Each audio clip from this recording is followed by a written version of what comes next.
Hi, I'm Syeda Jafri on RUSD Bridge, and on this episode, we are joined by Rialto Unified School District Board of Education President, Mrs. Nancy Gray O'Kelly, and also our Superintendent of the Rialto Unified School District, Dr. Avila. Thank you for being here on the show. I appreciate it. Thank you for having me. And Dr. Avila, of course, you are no stranger. You've been on our show before, and I wanted to make sure that we start off with our board president. Mrs. O'Kelly, I know that you have a decorated career in the Rialto Unified School District that spans over 30 years, and I'm not trying to age you, but you are also my teacher as well as my siblings and many who are watching this show right now.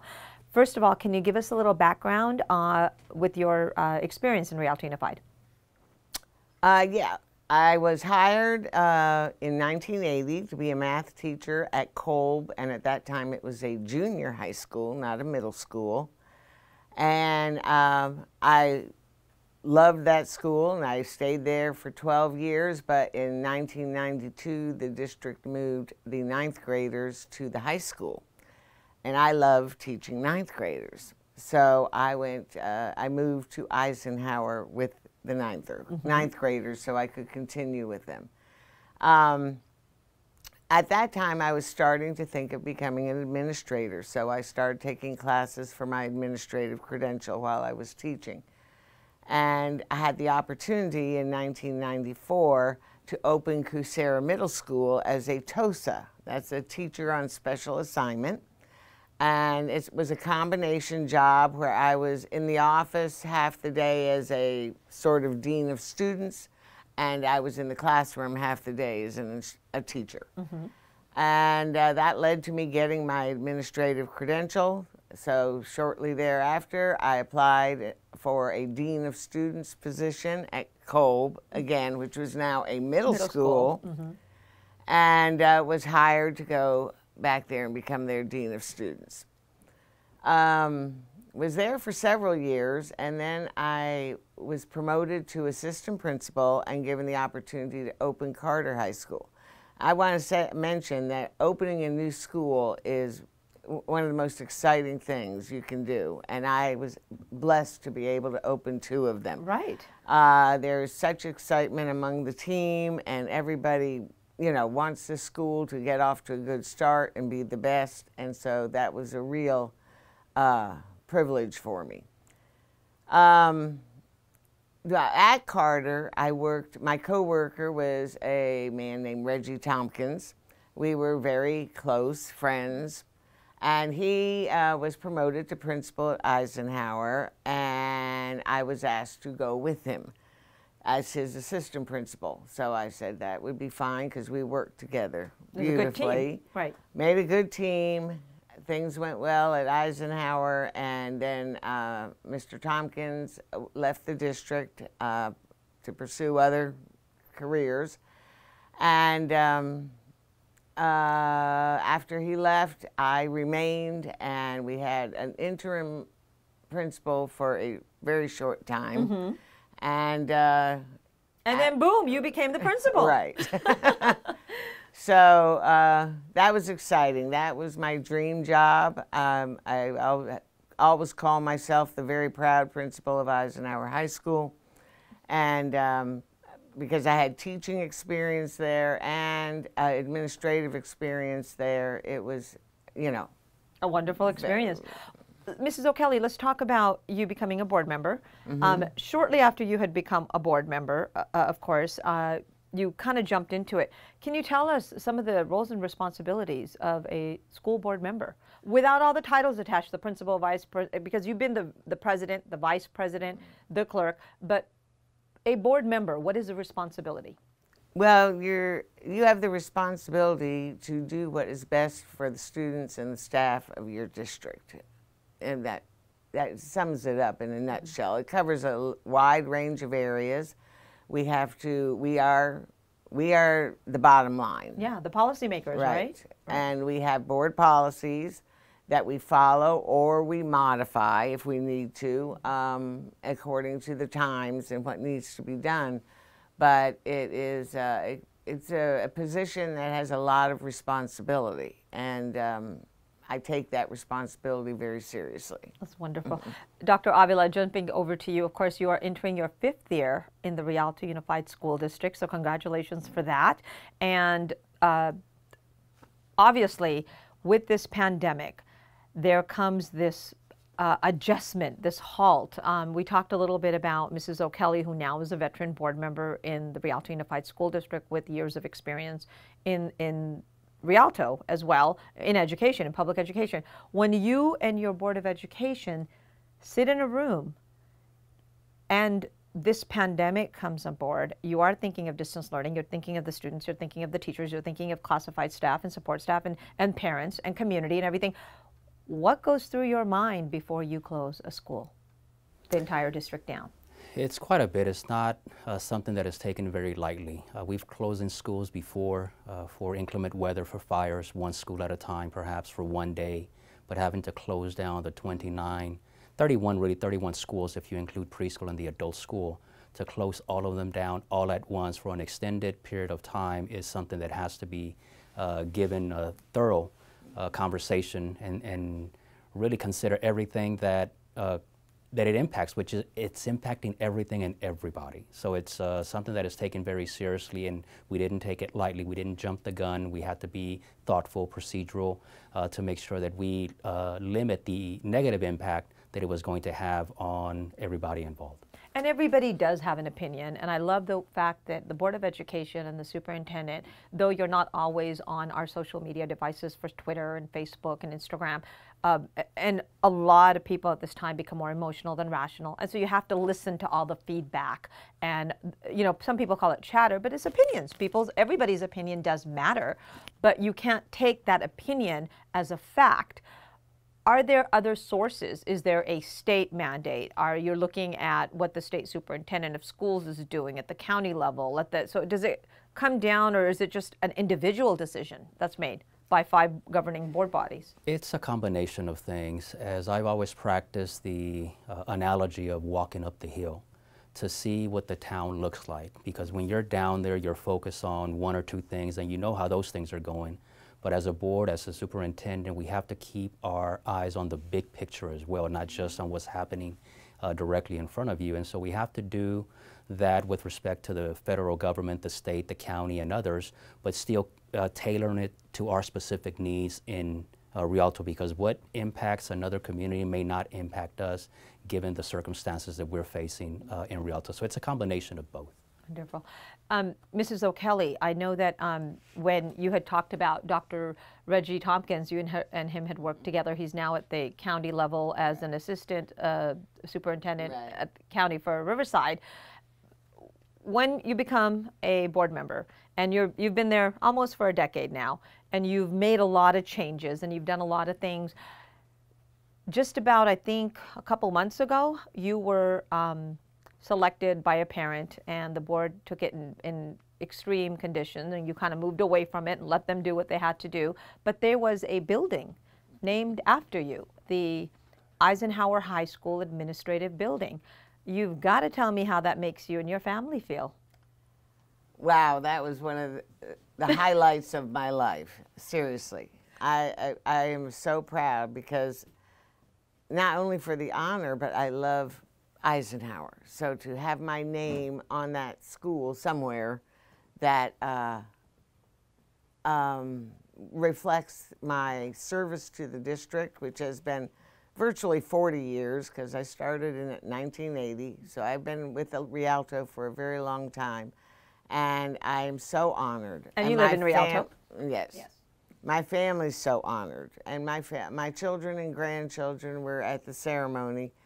And Ryan got one of the posters that was advertising the events, and he, when he got home, he took it around to his neighbors to show them that this was my his grandma. Yeah. Oh, that's wonderful. So I thought that was so sweet, and he was so proud, and it makes me feel so honored, as I said before, but knowing that my grandchildren can drive by that school and see their grandma's name on it is going to be special for the whole family. That's wonderful. That is sweet. Thank you. Dr. Avila, when we are talking about success in the Rialto Unified School District, whether it is PBIS, whether it is the California Green Schools, whether it's California Distinguished Schools, I think within the 5-year span, there's never been a year where whether it's a teacher, a student, an administrator, a classified employee, someone has not been honored regionally, statewide, or nationally. And I know that you don't like to talk about this, but you started distance learning on April 13th of the school district, and that was the day that you were supposed to be honored by AXA Region 12 as the Superintendent of the Year. And I know there were some people in the circle over there when everybody was working and they wanted to stop and do this, and you literally said, not now. We've got to take care of this first. Personally, you got to feel a little good about the fact that you had a bunch of administrators and teachers actually rooting for you to get State Superintendent of the Year. Does that matter to you? It does and it doesn't. Again, my primary focus is students and staff. And you talk about accolades and achievements of the district. And I always use the metric of whether or not people are happy. If they're happy, they're able to give their best, whether it's students succeeding, whether it's classified staff, a teacher who is happy, she's going to, or he is going to deliver their best instruction each and every day. So it's really, for me, it's an honor to be recognized, but more honored by the happiness that I see throughout the district. Room to improve, absolutely, but just the happiness that I see among teachers, among staff, other staff, parents and students, that's my recognition that I take more dearly. Okay. I would like to add that everyone is pleased with the progress we are making in the district. A few years ago, it was not going that way, and we have rebounded, and we are doing wonderful things, and that is thanks to the leadership of Dr. Vila and the support he gets from the Board of Education. Wonderful, yes, and so I think it does trickle down. Success is something that's very infectious, and when we see each other being successful, it kind of, it's infectious. It goes out as well, and it goes into the communities. And we have interviewed some state leaders who have come in here, and some schools, and some principals, and some teachers. And there is no utopia unified school district, as we know. But what do you think that makes, and I can ask both of you this question, what do you think it takes to make a school district this good? What kind of, you mentioned happiness. You have to have some kindness and some happiness, which I know is one of your campaigns. What is the board looking for? Is it just the social emotional needs also? Or are we looking at test scores? What are some of the keys that we're looking at? I think we've done an outstanding job of trying to meet the social emotional needs as well as the academic needs. And I mean, we have so many things in play, and it's paying off. It can't happen overnight, but it is paying off, and our children are going to be healthier, and they're going to succeed, and we just have to, keep with it. Yeah, absolutely. My question to you, Dr. Vila, is, and I know you had mentioned this a while ago, your wife's a teacher as well, and you come from a teaching background. You put a great deal of value on teachers, which we all should.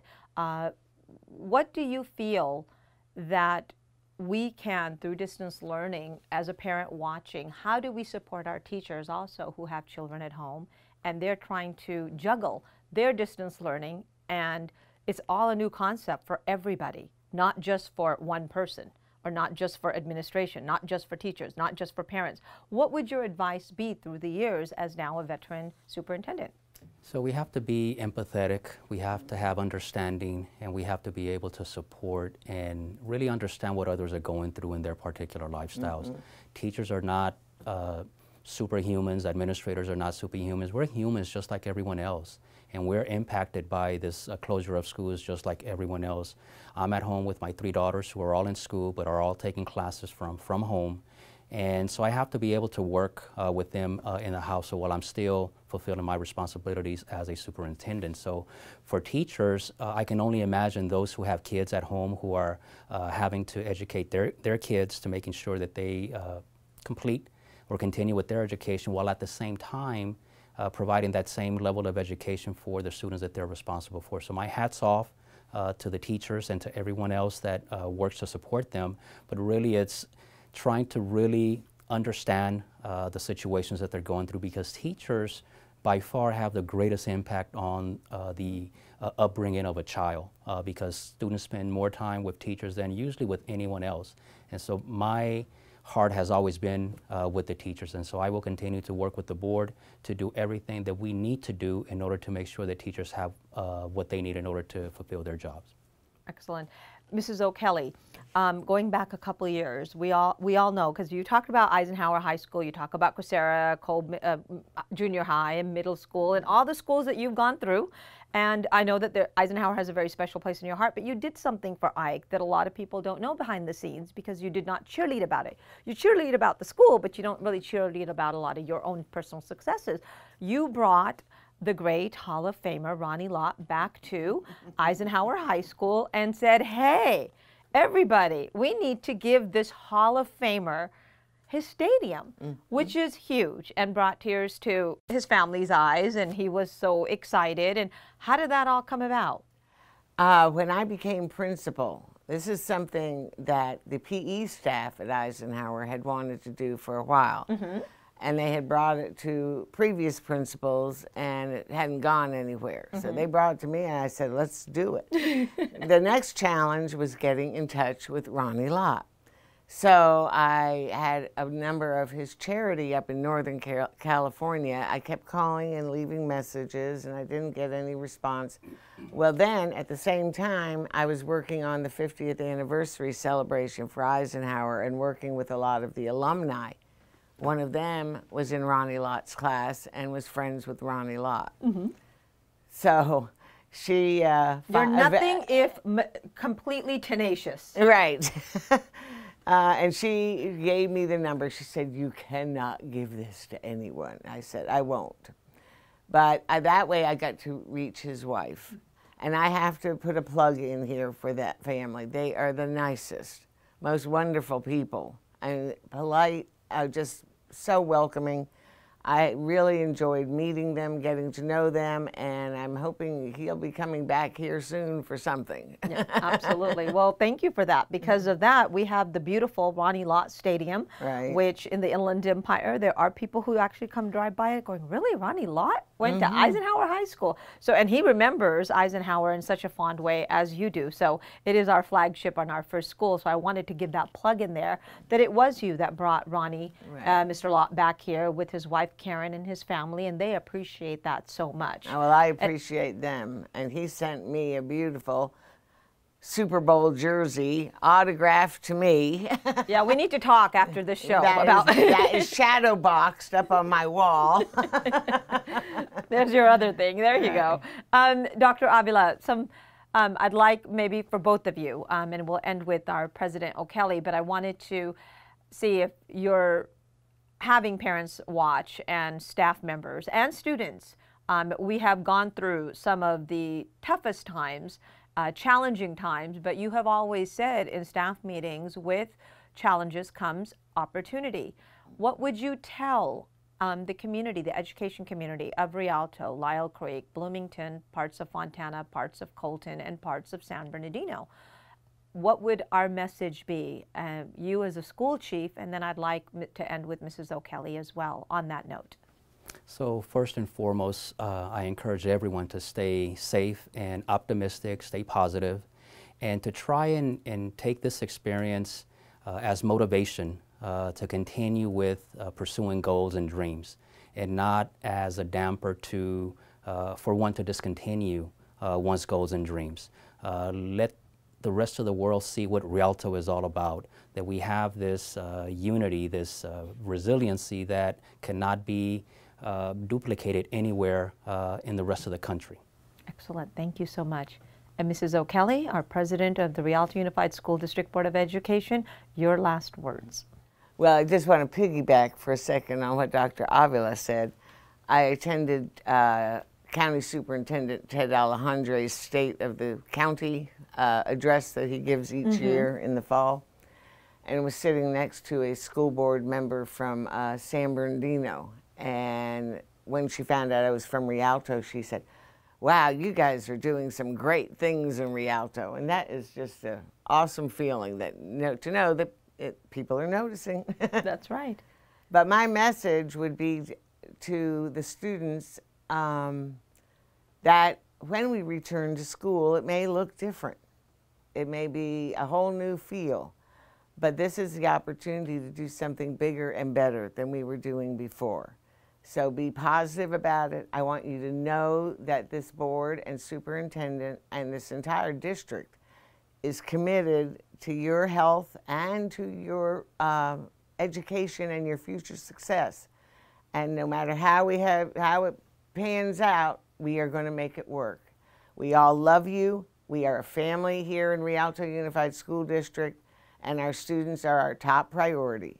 So I just hope that it's soon. Absolutely. Well I said. also want to say to the seniors, I am so sorry that your year was not a typical senior year of high school, but I am so proud. All the kids I have talked to or seen are so excited about graduation, even though it isn't going to be the big graduation, the typical one. We still have a drive-through. Right. Yes. We are having a drive-through graduation, and I'm very proud of their resiliency and enthusiasm going forward, even though they missed a lot of their activities.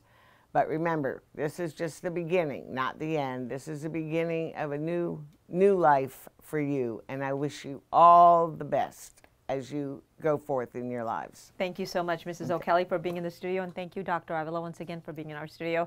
And thank you for joining us on RUSD Bridge. Until next time.